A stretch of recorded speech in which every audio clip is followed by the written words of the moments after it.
Hey everybody, it's Bad Brad, and I'm here today with something a little bit different, right?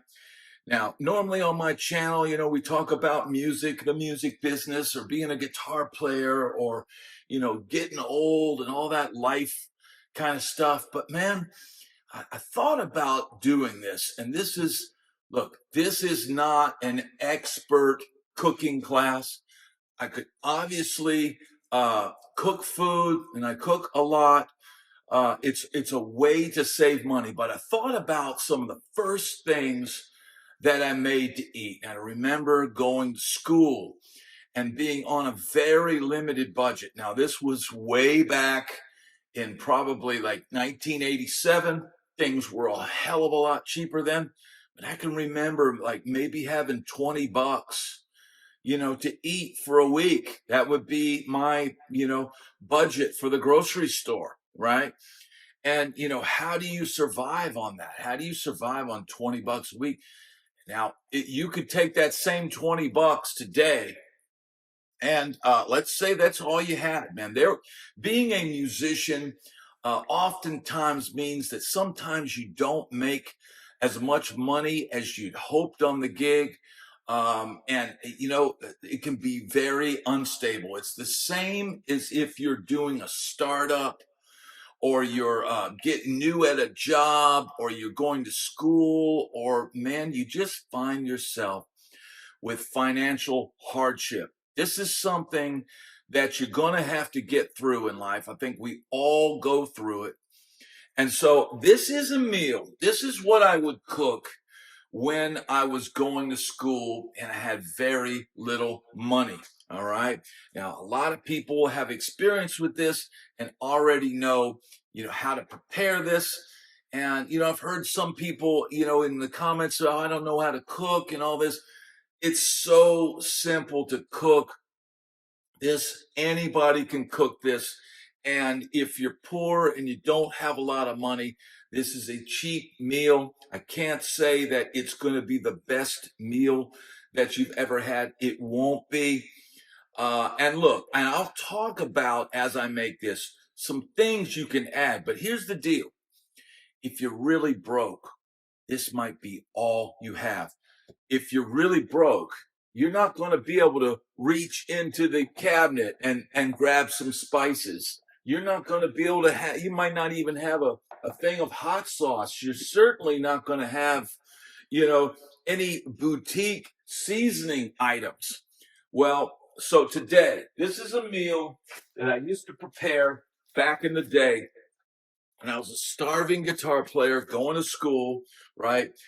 This is Top Ramen. You can get this in most grocery stores. And I know everybody in the comments is going to be like, I used to eat that, or I can't eat that, or it's terrible for you, or whatever. Man, we're just talking about trying to get through a tough time. And I recently started buying this stuff again. One, because having a YouTube channel, it's kind of a startup business. Money is up and down. You never know what you're going to make each month till the very end. And like this month, so far this month, it looks like I'm on track to make about half of what I normally make in a month. So, hence the Top Ramen, right? Now, I think this pack of 5, I think I paid $1.50 or so for this at Dollar General. Now, you may find different prices across the U.S. You might be able to get a better deal if you bought a case of it or whatever. But let's just say you got 20 bucks for the week, right? Get a 5-pack of these or buy 2 of these. So that's $3, right? And then you get you some tuna in a can, right? This is all carbs, right? There's probably not much in the way of protein, or there's no vegetables, obviously.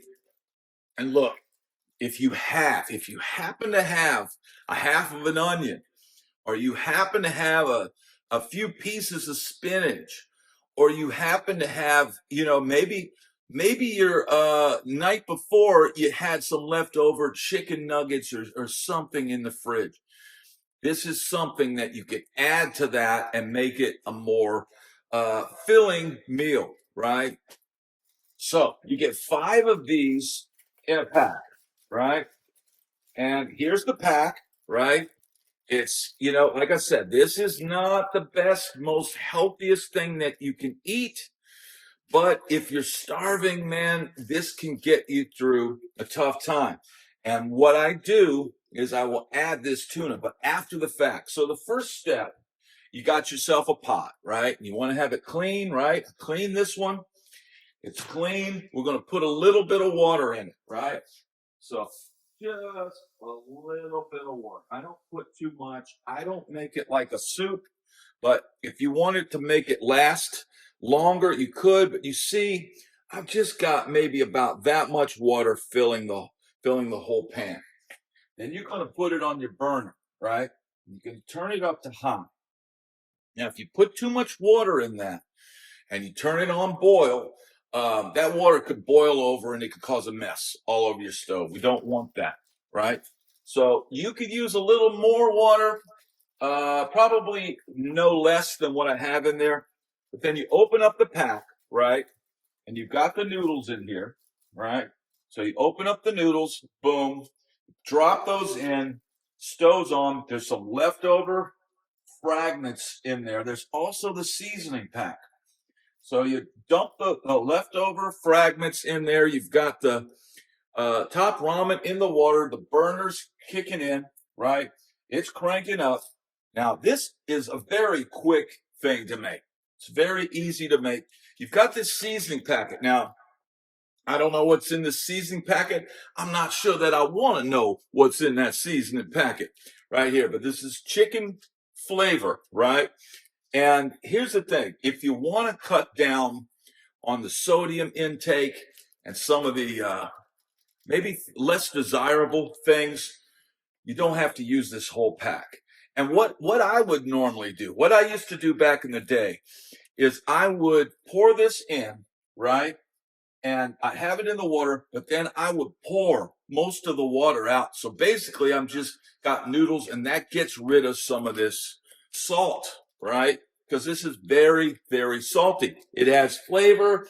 It adds a few flecks of seasoning, but yeah, you might not want to have. You could just take a little sprinkling of this and put it in there, and you probably have enough flavor for the whole dish. And you could save this. You could save this, and if you have some regular noodles one day and you need to add a little flavor to them, some regular spaghetti noodles or whatever, you could use a little bit of this in there as seasoning. So you don't have to use this whole pack. Now, while this is boiling, right, and I'll show you here, see, it's just kind of sitting there now. It takes a while to get going. It takes a while to get going, right? Now, we've got the tuna here. But what I'll do is I'll open this. This is a pull top, right? And I'll pull it partially, right? But I need to drain out that water. This tuna has tons of water in it, and you don't really want that in your stuff. So we'll turn this a little bit. I'll drain the water out. You've got what looks like the tuna in there, minus most of the water, right? So we'll kind of let that sit on the side, right? We'll throw out the top. And now we've got the water pretty much boiling right here. If you see, I'm going to grab a fork, right? And I'll give this a little flip over. I'll give it a flip over so that the bottom part can get cooked there. You could give it a little twist, right? You don't want to overcook these.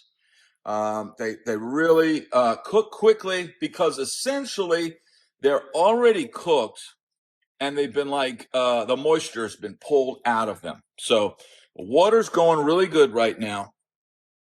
Just kind of get them going there. Right now, at any time, you can add this flavor packet. All right. So you add the flavor packet, open it up, pull like that, and just put as much or as little as you want in there. I'm going to put probably about half, right? Probably put about half. Now I made a mess on the stove. I will have to clean that up later. But yeah, you just kind of stir that up in there. The noodles are cooking good, right? So we got that going. And I'm going to go ahead and add a little more of this because it does look a little bland.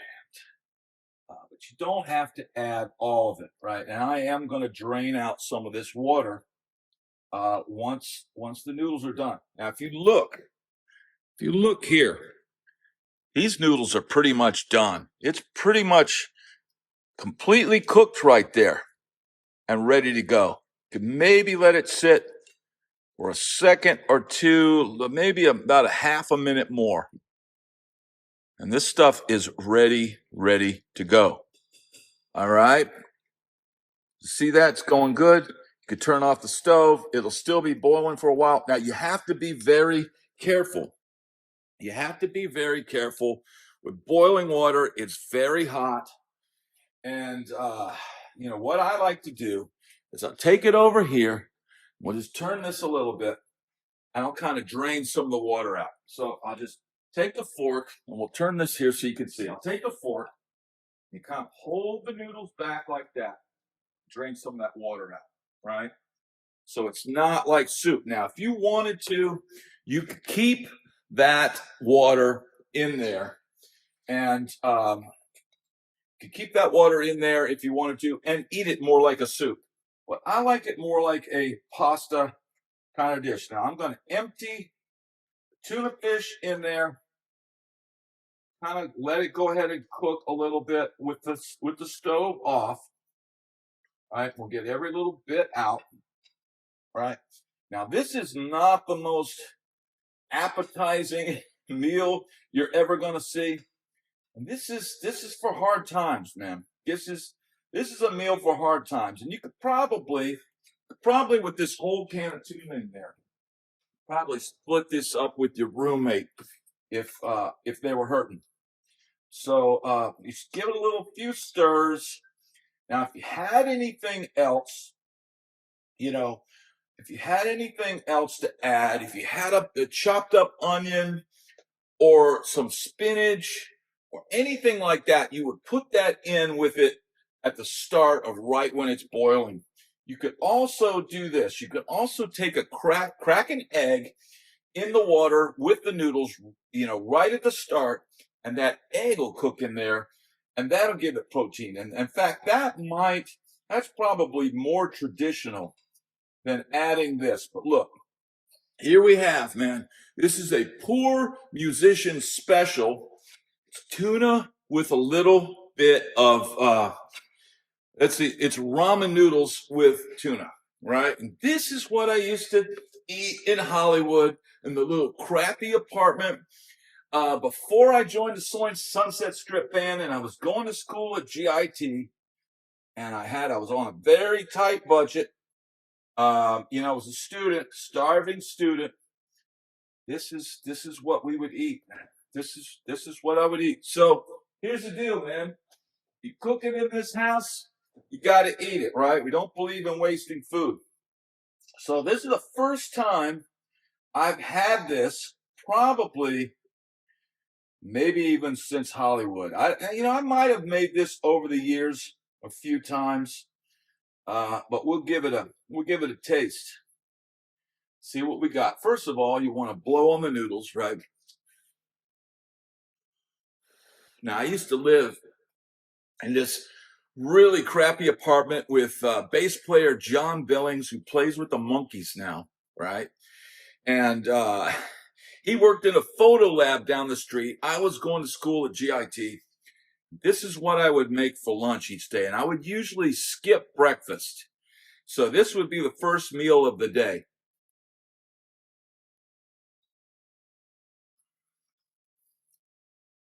It's actually not bad, man. This is actually not too bad. Tuna is good for you. It's a good protein. You got some carbs and you got protein. So this will get you through the day. This would get me through a day of walking down through Hollywood, passing all the addicts and the street people and the ladies of the evening and the ladies of the day, and walking down Hollywood Boulevard to get to GIT so I could learn how to sweep pick and play altered scales over the altered dominant chord, and learn how to play what was it, octave dispersion, and all the stuff that you learned as a guitar player. But you know what? Sometimes you have to learn how to make do with very little. And a meal like this is something that could help college students, musicians, and people who have very little money make something that at least gets you to the next day. And you can always try harder and try to make it so that you don't have to eat this every day. But you know what? It's not bad. So I just want to thank everybody for watching this. You're doing different things on this channel. You know what? Did you ever think you'd have a cooking show on the Bad Brad channel, dude? Did you ever think I would be cooking meals? Well, I promise you, if we do this again, I'll actually do an elaborate recipe. Maybe I'll show you how to make fried rice. Bad Brad's kitchen sink fried rice. But in the meanwhile, thank you so much for tuning in, and I'll see you on the next video, dude.